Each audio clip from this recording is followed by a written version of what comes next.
I'm Johnny Lane with CrossFit Intense, coming to you guys with the standards for the first workout of the Winter Chiller.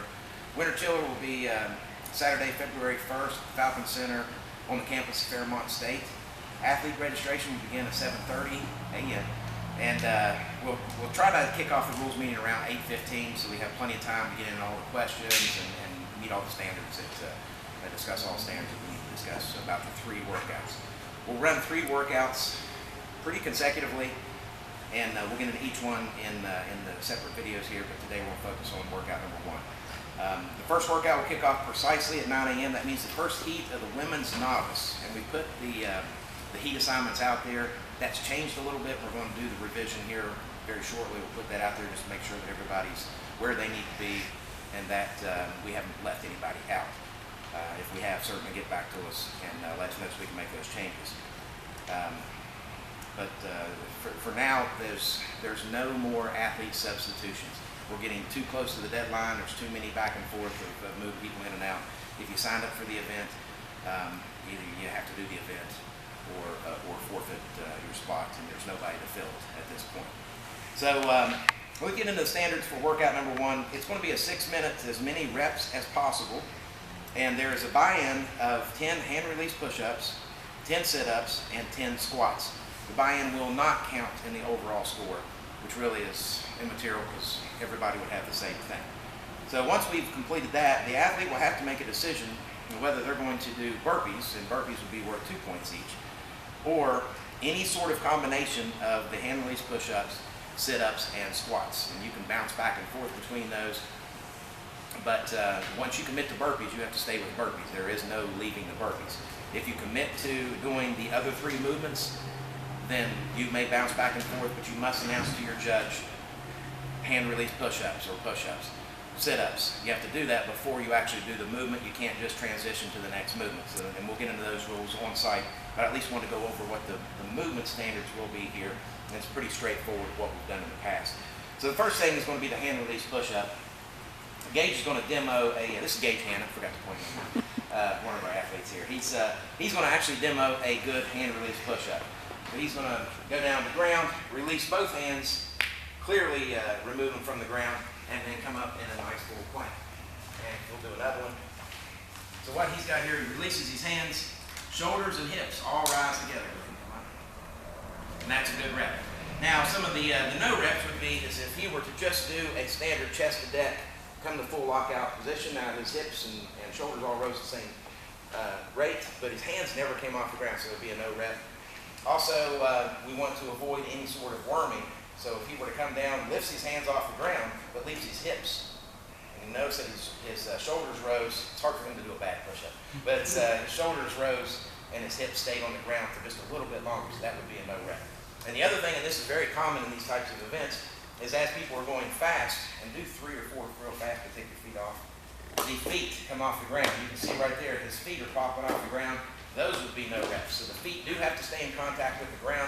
You cannot have any sort of kipping type of push-up is what that ends up being. And again, we'll get into more explanation on one side. We at least wanted to address this. If you have any questions about the standards, email us, message us or something, and we'll clear up any questions. Hopefully I've thought of most everything. On the sit-ups, you do or do not have to use an ab mat. Doesn't matter. We'll have them there. In this case, he's just going to do a standard sit-up. He can butterfly these sit-ups. The feet do have to be at least a foot's length away from the butt. So he can't tuck his heels under his butt to shorten the distance that he sits up. So we need the back to be at least at a 90. The judge is going to stand here toe-to-toe with him. And Gage is weird because he's got his feet butterfly, but that's okay. No, you can stay butterfly. That's legal. Now, what he's going to do is he's got to touch back behind his head. Both hands have to touch. He's going to come all the way up here, and he has to touch knee height of the judge or higher. Any of that's fine. But not just touching the judge's feet, not just touching the shins or the ankles. Got to be knee height or higher. And those are good reps. So the back don't touch the ground. His back, he reaches like he's going to touch the ground, but he doesn't. That would be a no rep. And then also if he wouldn't touch the legs, obviously no rep. Another issue we might run into is he could be scooting away from me. So scoot away. So if he scoots, the judge stands right where the judge was at originally when they first set up. So So now as he comes up, he's too far away. He's going to have to scoot up to me. I'm not going to move to him. And the one difference here is that if he were to scoot forward and all of a sudden his feet are beyond my feet, now as a judge, I'm going to have to move back to get the proper separation away from him. So that's the only time the judge will move is when the judge moves away, not towards. And then for the three-part here, we've got the squats. Standard air squat, creasing the hip below the knee, so he's got great depth there. And he pops his hips back up to the top. Hands cannot be on the legs. He can't push off. Do a push off. Something like that. We're not going to count that. And then also short squatting. So he's shallow there. He stands up. Obviously that's no good. And then move the upper body a lot. So if the upper body moves a lot, that's another thing. He's still squatting below parallel, but if the upper body moves a lot, that's going to be okay. As long as the crease of that hip gets below the knee, we're still going to count it. Then finally, having a short hip on the opening. So if he comes up and he's rapid firing this thing, pop the knees. So he's locking his knees, but he's not opening his hips. And those would be no reps as well. Then finally, we've got the burpee. The burpee, again, is worth 2 points. Once you commit to the burpee, just to drive that point home, you are stuck with the burpee. You must do the burpee the entire time. So Gage is going to do the burpee. He's going to have the 3 points of contact here. As he gets on the ground, he's got chest, hips, and the top of his legs are making contact with the ground. There's no hand release here. We've done this before. And he pops back up any which way he wants to get up. And he must reach back behind his head and clap. And that would be a good rep. Now, he could go chest first into the ground, leaving his hips high. So in this case, he didn't get his hips on the ground. He pops back up. That would be a no rep. Or he could have hips in. A lot of wrestlers do this. Hips in and no chest to the ground, pops back up. And that would be a no rep. Another one would be the flying burpee where he doesn't open his hips. And here, that again, no rep.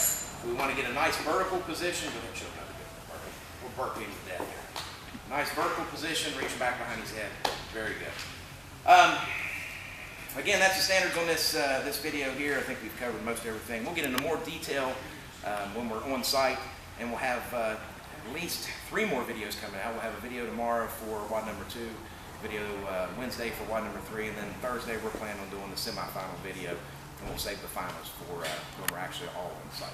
Have any questions, concerns, comments, or something like that, just email us, post them to this video. Thanks.